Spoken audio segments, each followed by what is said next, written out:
Hi, Chris here at DataBasics. Today we're going to talk about how to approve timesheets that are currently in your timesheet queue. First, we start off here at the dashboard. I can see at the bottom that I currently have 5 timesheets to approve. I just click this area to begin. Here I can see a list of all the timesheets I currently have to approve. The most recent one is by a user named DBDemo. However, this username would coincide with the name of the employee. Let's click this arrow to look a little more closely at this employee's submission. Here I can see everything submitted by the employee. They sent in 11 hours worth of data. I can see very specific and granular details, all the way down to the location, department, project, task, and operating unit. I can also see that this employee submitted 6 hours worth of standard time and 5 hours worth of vacation. Let's dig a little deeper into each line by clicking on the arrow.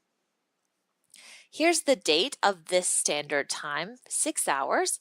Here I can see any notes submitted by the employee. I can also approve or reject based on the line only. Let's go back and look at the vacation hours. This employee submitted 5 hours of vacation for Friday, March 22nd.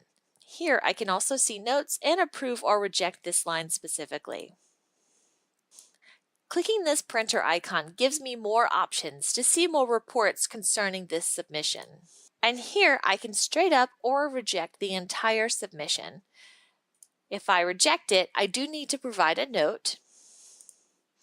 And if I approve it, I also need to certify that I approve it and confirm. And now I only have 4 time approvals left in my queue. I can see lots of great information provided from my employees. I can also see that these have been released, which means that they have been completed and sent to me by the employee. I can also see the employee standard working hours. More options I have include using the filter option to search for a particular timesheet or a particular employee based on the date. For now, let's go back to our home screen, and I see now that I only have 4 timesheets to approve. And that's how you approve or reject a timesheet. Thanks for watching.